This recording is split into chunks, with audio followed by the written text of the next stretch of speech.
రెండు పనులు చెప్పాను. ఒకటి, ఈ సంవత్సరంలో చేయాల్సింది నిండు మనసుతో ఆయన అనుసరించాలి. రెండవది, దేవుడిని యందు నిలిచి ఉండేటట్టుగా నీ శరీరాన్ని బహు జాగ్రత్తగా దానిని కాపాడుకోవాలి. మూడో పని చెప్తా, అదే యోహాను సువార్త అదే 15వ అధ్యాయం 7వ వచనం చదువుకుని, నా యందు మీరును మీ యందు నా మాటలు నిలిచి ఉన్న ఎడల, జాగ్రత్తగా గమనించండి. మూడో మాట చెప్తున్నాను, అమూల్యమైన ముత్యాలను భద్రంగా పట్టుకోనండి. వజ్రాలు ఇవి, వజ్రాల కంటే విలువైనవి. ఎందుకో తెలుసా? ఒక భక్తుడు అన్నాడు, జుంటితేనే దారల కన్నా యేసునామమే మధురం, యేసయ్య సన్నిధినే వీడు. ఇంకొక మాట అంటాడు, జుంటితేనే దారల కన్నా మధురమైనది నీ మాట. ఇలా ఒక్కొక్క పాటలో ఒక్కొక్క విధంగా దేవుని మాటలను వర్ణిస్తున్నాడు.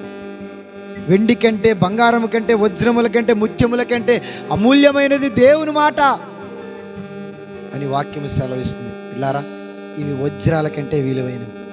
నువ్వు నీ బంగారాన్ని భద్రంగా దాచుకుంటున్నావేమో, ఏదో ఒకరోజు అది నిన్ను విడిచిపెడుతుంది.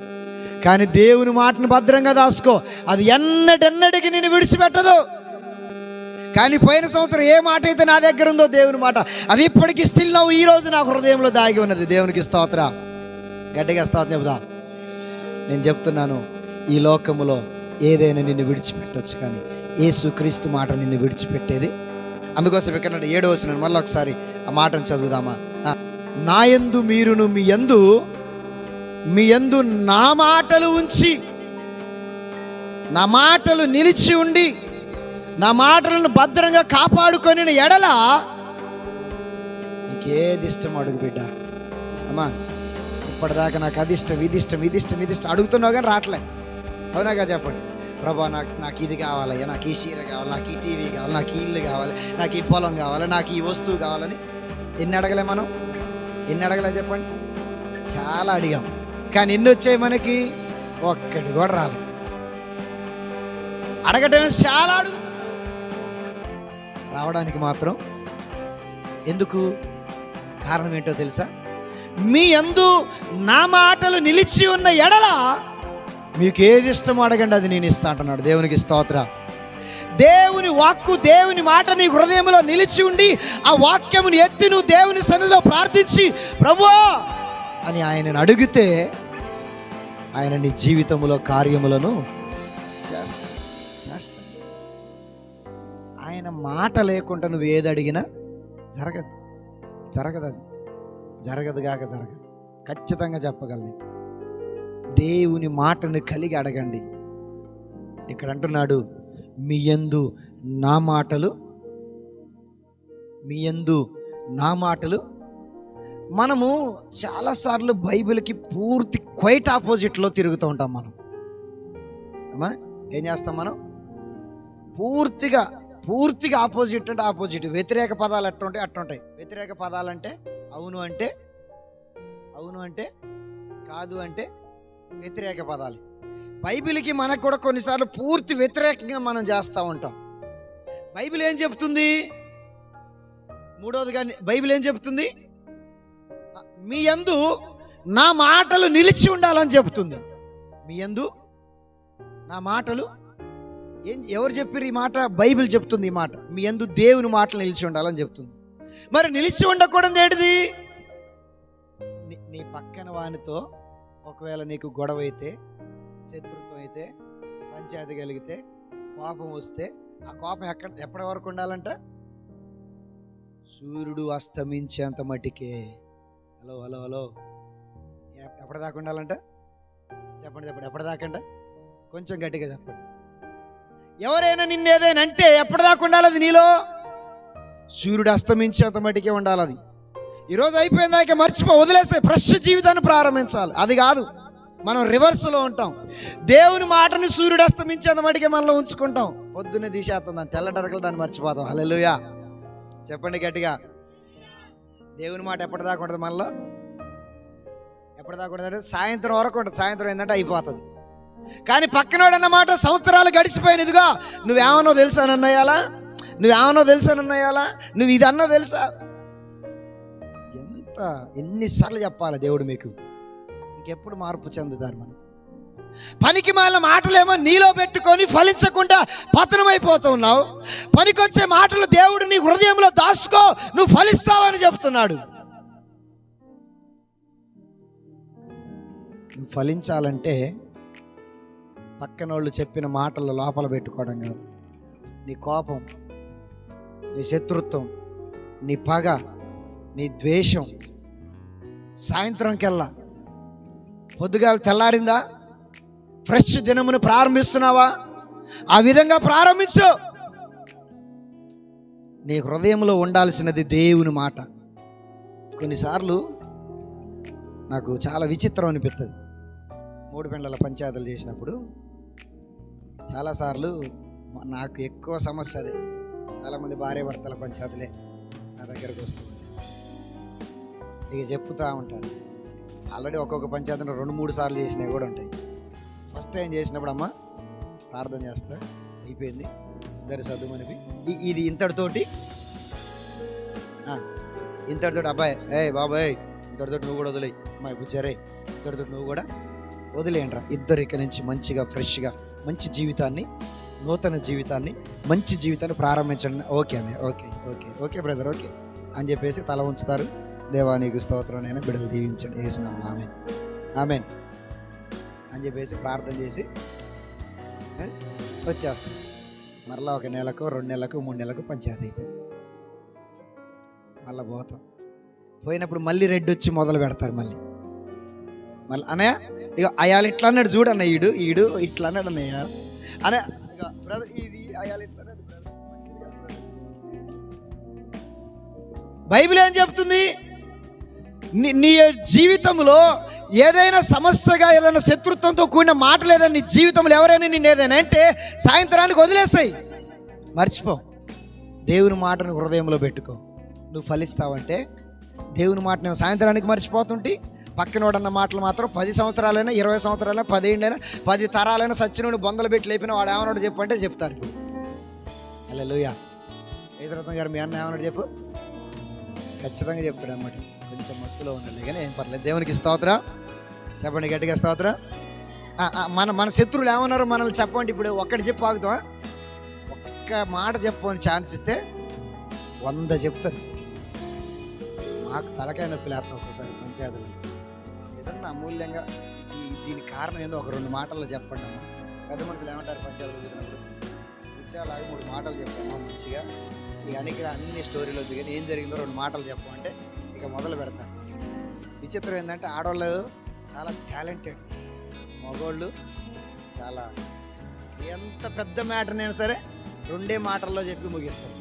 కానీ ఆడవాళ్ళు మాత్రం దాన్ని సాగబీగి సాగబీగి సాగబీగి సాగబీగి ఎంత సాగబీగుతారంటే దానికి వాళ్ళకి రాగాలు మామూలుగా అందుకోసం రోగాలు కూడా వాళ్ళకి వస్తాయి. దేవునికి స్తోత్రం. హల్లెలూయా. ఎక్కువ రాగం తీసి తీసి తీసి తీసి చెప్తారు. కాదులేమ్మా అట్లా కాదులే కానీ ఇంకా నాకు అర్థమైంది లాగా అట్లా కాదని ఇంకోటి చెప్తా కానీ ఇంకోటి మొదలు పెడతాను. అయిపోయింది కానీ ఇంకోటి చెప్తాను మొదలు పెడతాను. బైబిల్ చెప్పేది అర్థం చేసుకోనండి. 2024 సంవత్సరం నువ్వు ఫలించకపోవడానికి, 2024 సంవత్సరం నువ్వు వర్ధిల్లకపోవడానికి, 2024 సంవత్సరం నీకు మేలు జరగకపోవడానికి, 2024 సంవత్సరం నువ్వు కోరుకున్నది జరగకపోవడానికి కారణం ఏంటంటే ఈ లోకంలో అందరి మాటల్ని లోపల పెట్టుకున్నావు కానీ దేవుని మాట మాత్రం బయటపడేశావు. దేవుడు చెప్తుంది ఏందో తెలుసా? వాటన్నిటిని బయటపడేసి దేవుని మాటని నీ హృదయంలో భద్రం చేసుకో. దేవుని మాటని నీ లోపల దాచిపెట్టుకో. అది ముత్యాల కంటే వజ్రాల కంటే అమూల్యమైనది. అది దాచిపెట్టుకో. నీ జీవితాన్ని అది బాగు చేస్తుంది, నీ జీవితాన్ని అది కడతది.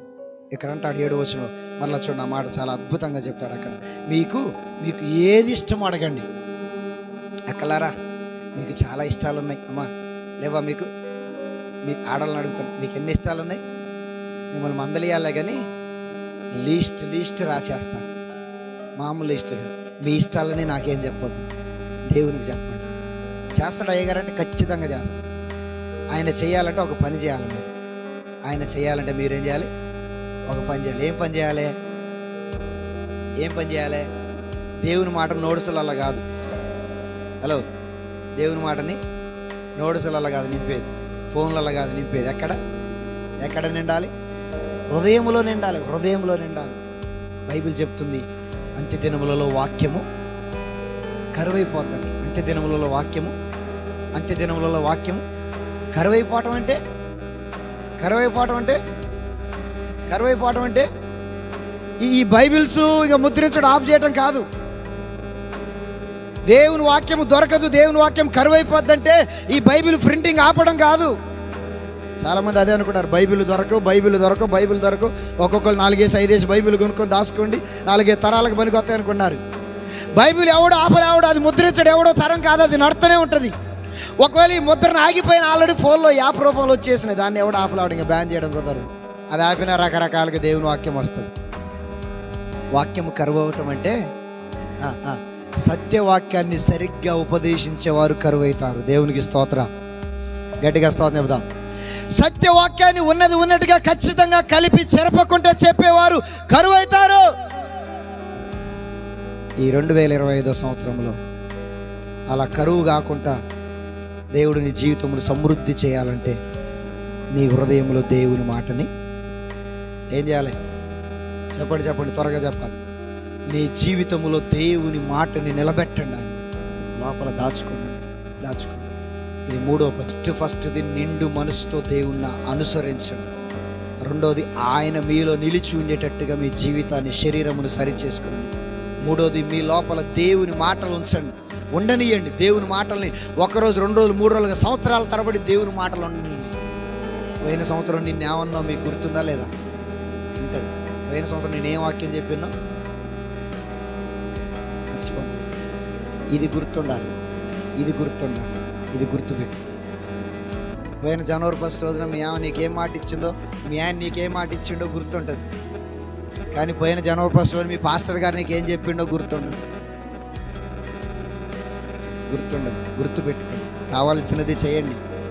దుష్టుడు, అపవాది, సైతానుడు, దయ్యం బాగా పనిచేస్తుంది. చేయాల్సినది చేయకూడదు మనతో చేపిస్తుంది. కనుక బిడ్డలారా, ఆలోచించండి బహు జాగ్రత్తగా. దేవుని వాక్యమును మనలో దాచిపెట్టుకుంటే మనకి ఇష్టమైనది ఖచ్చితంగా ఆయన చేస్తాడు. అది మూడో పని. 4వ పని చూద్దాం ఒకసారి. యెషయా గ్రంథం 26:3. ఎవని మనస్సు నీ మీద ఆనుకొనునో. ఎవరు నీ అంటే అక్కడ ప్రవక్త అయినటువంటి యెషయా చెప్తున్నాడు, ప్రభువా ఎవని మనసు అయితే నీ మీద ఆనుకుంటుందో వాడిని పూర్ణ శాంతి కలిగిన వానిగా. ఇప్పుడు ఒక విచిత్రమైన సంఘటన ఏంటంటే, చాలామంది అంటారు, అయ్యా మా ఇంట్లో శాంతి లేదు, మా ఇంట్లో సమాధానం లేదు, మా ఇంట్లో సుఖం లేదు, మా ఇంట్లో నెమ్మది లేదు, ఎప్పుడు గొడవలు, ఎప్పుడు చికాకులు, ఎప్పుడు అల్లర్లు, ఎప్పుడు గలిబిలు, అసలు నెమ్మదే లేదు ఈ ఇంట్లో, పాడైపోను, ఎందుకు ఎట జరుగుతుంది అని అంటారు చాలామంది. కారణం ఏంటో తెలుసా?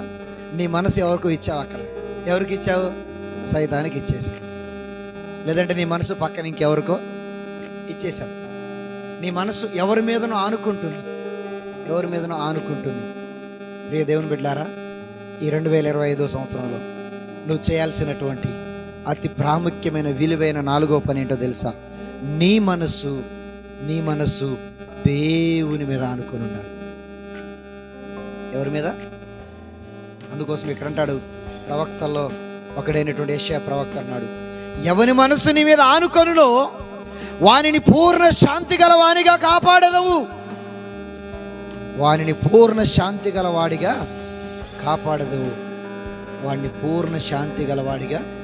కాపాడదవు. ఈరోజు మీ మనసు దేవుని మీద ఆనుకొని ఉన్నట్లయితే, మీ మనసు దేవుని మీద ఆనుకొని జీవించినట్లయితే ఆయన మిమ్మలను పూర్ణ శాంతి కలిగిన వారిగా చేస్తాడా చేయడా? ఖచ్చితంగా చేస్తాడు. మీరు నమ్మండి, మీరు విశ్వసించండి, దేవుని కార్యాలు మీ జీవితంలో చూస్తారు. ఆయనకు అసాధ్యమైనది ఏది లేదు. ఏదైనా ఉందని నువ్వు ఒకవేళ అనుకుంటున్నావేమో, అది నీ భ్రమ మాత్రం. ఇది దేవుడు చేస్తాడా, నేనే చేసుకోవాలి, ఇది దేవుడు చేస్తాడా, నేనే చేసుకోవాలి అని నువ్వు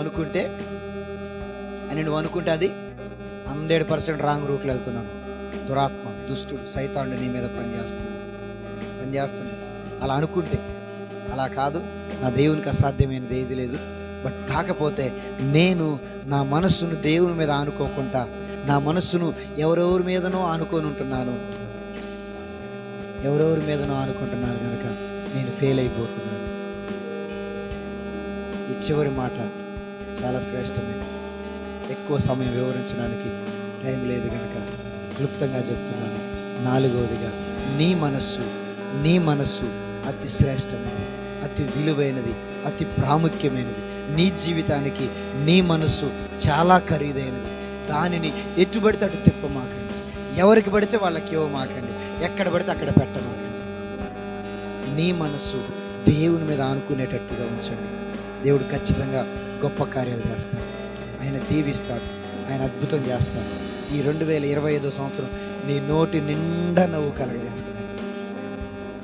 ఈ 4 పనులు చేయండి, ఆయన ఖచ్చితంగా నీ నోటి నిండా ఆయన నవ్వు కలగజేస్తాడు. అటువంటి కృప దేవుడు నిశ్చయంగా మనకు దయచేయను గాక.